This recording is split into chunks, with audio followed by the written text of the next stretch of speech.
Hey guys, Icy here. Today I'm happy to announce that I'm kicking off a brand new series. I'll be breaking down the best games that the NA region has to offer, starting with how X13 won ESEA Season 44 Advanced. After dismal 6-8 Season 43, changing a few different players and roles, they brought on former Takeflight player Penguin in lieu of the departure of Austin to Davenport University. After going 10-4 and securing 5th seed in playoffs, they lost 0-2 in round 1 to 12-seeded Tsunami Esports, making themselves a lower bracket run where they only gave up one map over 6 series played. They would find themselves in the Grand Finals facing off against Penguin's former team Takeflight, and coming from the lower bracket, they would automatically be down 0-1 at the start. After trading each other's map picks of Nuke and Inferno, they found themselves on Ancient. We're going to take a deep dive with Andrew with the op IGL for X13 and see what it took to take this map home. How are you feeling about this, my man? Ancient felt pretty good. We had a pretty solid idea of what we were going into, and we executed pretty well. On top of having really good individual rounds, made it really easy to come out the W on that map. Right, for sure. And I mean, just to take a step back real quick, I mean, looking at like advanced finals as a whole, right? When you are coming against a team who has pretty much like the same map pool as you, right? Is that easier or harder with the veto? It made it easier in the sense that we could allow them to pick first, knowing that we're going to get a map we're favorable on. And allowed us to not have to play vert, which was kind of huge. And I mean, going into like the team dynamics a little bit, right? I mean, you're an op IGL, which isn't something like necessarily very common anymore. You know, what are your thoughts like the current like op IGL meta? Like, how do you find yourself in a system where it's normally a separate opper and a separate caller? It's nice in the sense that I can like set the roundup around myself, and if I feel something, I can go for it. But at the same time, you got to find the balance between that and like playing the game, like I guess playing the game normally.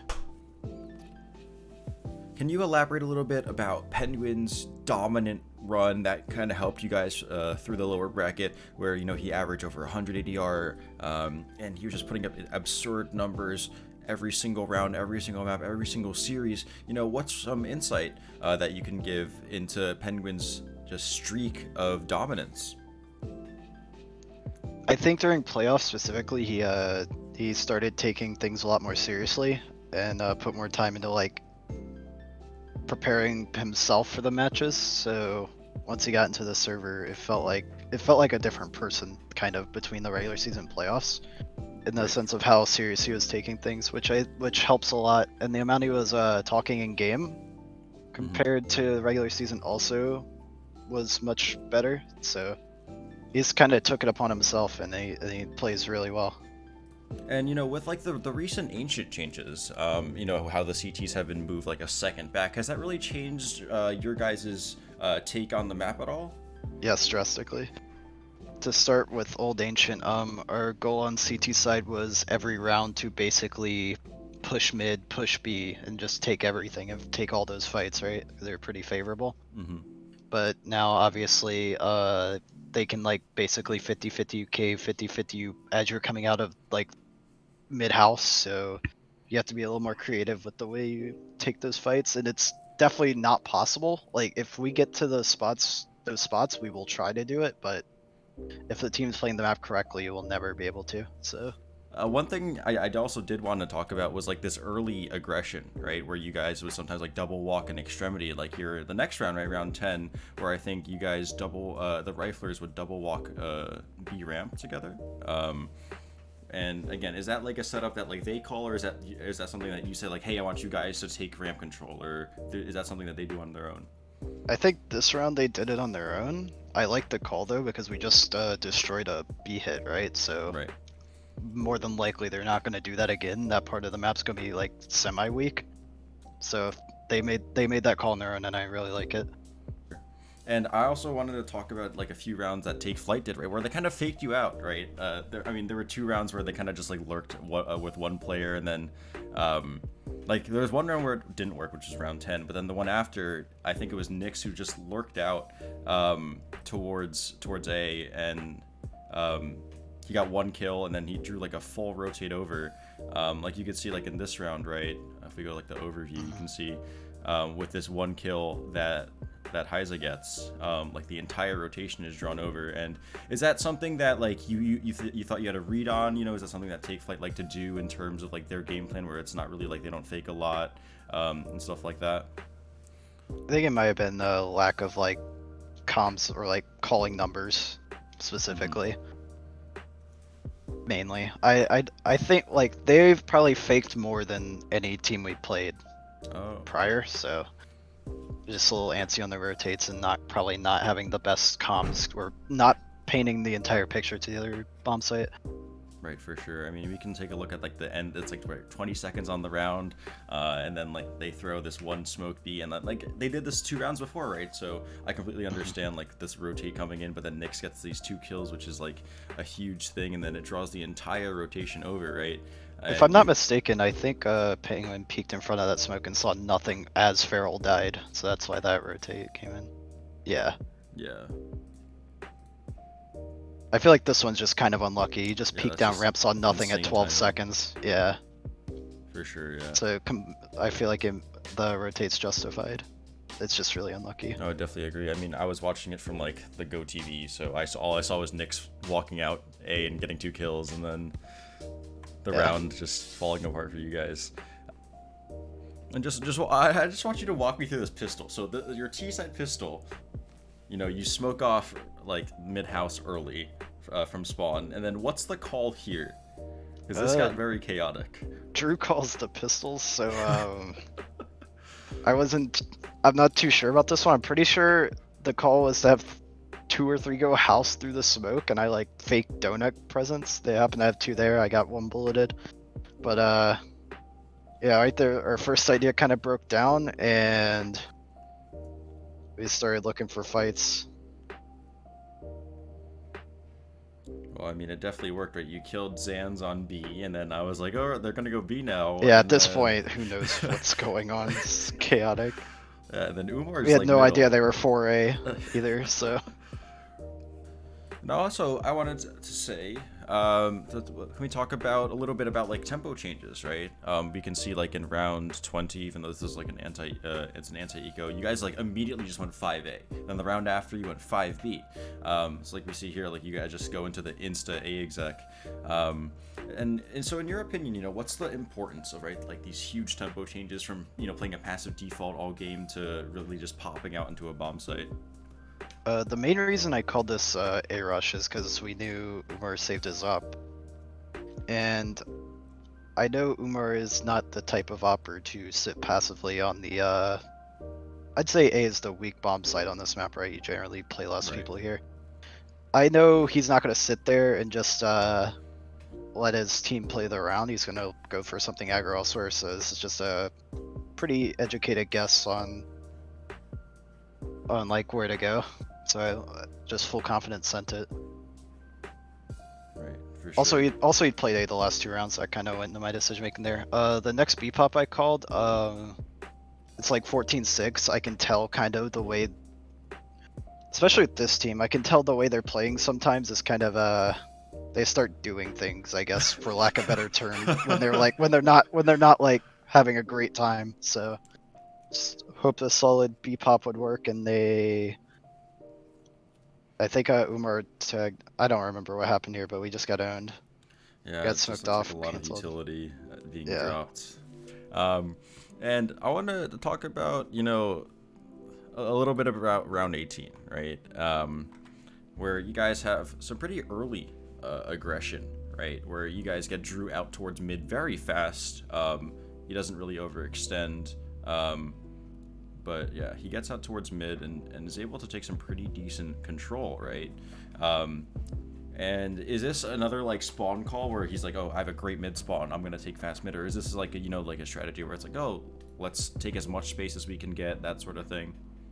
We try to get Drew out mid basically every chance we get, because having instant control over that basically dictates where the CTs can be most rounds. If he can get in the, for example, if we did that same round and had like a few people behind him, he could use the donut and house smoke to get to house really fast. And as soon as you have a T in there, it's very hard for the CTs to rotate without being either hurt or could get shot at. So just a very powerful thing to have it instantly. Our game plan going into T side was to have me and Penguin kind of walk out A a lot because they leave it as a gap usually. Mm-hmm. Penguin gets his kill, so they just instantly grouped B. The rest of the team, they made that call on their own. And then going into the next round, right, round 25, the last round, and you guys go pretty heavy towards the A-bomb site. You know, you throw a bunch of utility, but don't really commit. Was the not committing, was the canceling part of the game plan, or, you know, when they threw utility, you're like, all right, let's back off, it's not worth it? They must have thrown a certain util that indicates there's normally no one A. That's why I think, yeah, that for sure. We had like 1 or 2 pieces of util they threw that basically indicated that A site was clear, but it happened to not be this round. Oh, I see. So someone called it, and I started running, saw Umar, and just canceled. Yeah, I think my next question then is, you know, what's like for you, what's the importance of like snapping slash like freezing, right? Because, you know, we saw you guys snap, you took the cave control, and then you pause, set up util, regroup back together. So yeah, can you just walk me through like what's going on in your head when you say like, all right, now let's snap, now let's freeze, stuff like that? Oh, here we know we killed like 2 B players, and we had a little bit of trouble taking mid or like some resistance, so we know there's Max 1 here. He gives us a free kill. Here we would have probably gone instantly if we smoked short instead of long, but we just had to wait, used our extra flash to take the fight together, and just trade it out. Not even trade out, I just killed them all. Right, for sure. Yeah, I think probably my last question pertaining to this is, you know, has your T site changed, right? With the new timings being able to take a lot more control, how has that really shaped up on your T side of Ancient? It definitely has. Towards mid, we normally are trying to get someone out every round. That's like, as a default. We're trying to take the first part of cave very early as a default. And then just like playing off of having that control. Where on old Ancient, mid was like damn near impossible to take instantly. And the first part of cave, we used to smoke it so that we could more easily defend against like them just crunching from B and mid. So it's just, our default I guess is a little more spread out, but it's in the sense of like everything's a little bit easier to take, so don't need as much manpower. For sure. And yeah, I wanted to also note, right, you guys won a lot of your ecos and force buys, and are these like specific rounds that like you call on the fly, or do you have like things that it's like, oh, if we have Tech 9s, we're gonna do this, or is it just like whatever you're feeling in the moment, stuff like that, just trying to work the map and see what it gives? This round specifically, we just worked the map and just caught a good timing. I think Penguin had good space cave here, so everyone else just came up the ramp and we somehow traded, or Gonzo did. So we just grouped up on the ramp. They're giving us a lot of space here. Like, this is in my opinion, a pretty bad way to play these rounds. They're giving the pistols a space to take the fights they want to take. So if one of those fights goes wrong, it makes it really easy for the round to snowball out of control, and that can happen. In terms of like the rounds themselves, sometimes we will just buy nades and do like a pop, but sometimes we have a lot of success just like letting the individuals work on these rounds, so it's really nice when it works out. It's a big confidence booster for everyone. In your mind, what went so right for you that didn't go right for them? I think our ability to reaggress and have info on the map was better in general. I'd say that would be the main thing. Everything else is just kind of, we had a few individual rounds that definitely helped, but we also had info a lot of the rounds, especially on our CT side. And, you know, just to wrap things up, right, you know, you guys are now going to ECL, you've booked your ticket to the big stage. How are you feeling about that? I'm feeling pretty good. I think we have one of the more solid foundations out of the advanced teams this season. I mean, I think that's a lot of the reason why we were able to win. It's that we have a solid foundation. Everyone is working together. No one's like playing for themselves per se. We're all working together towards a common goal, and it's really nice to have that. So I'm hoping going into ECL we just keep improving on what we've built and being able to do things faster and react quicker, because that's the name of the game, right? Right. If we're able to just improve on our stuff and be even quicker, react quicker, I guess shoot it a little bit harder if necessary, we should be fine, Yeah. I think. And I mean, going into ECL with a team who I'm pretty sure has zero experience in ECL, right? Is that a little daunting to you and the rest of the team? Not in my eyes. I think there's a lot of talent in NA that's not at the ECL level that once they get their chance will shine, and I hope that's the case for us. Thank you so much for watching, and if you have any comments or feedback on how I could improve on this series, please let me know down below. I really appreciate all of you for taking your time to watch this video, and I hope you found it informative. See you next time.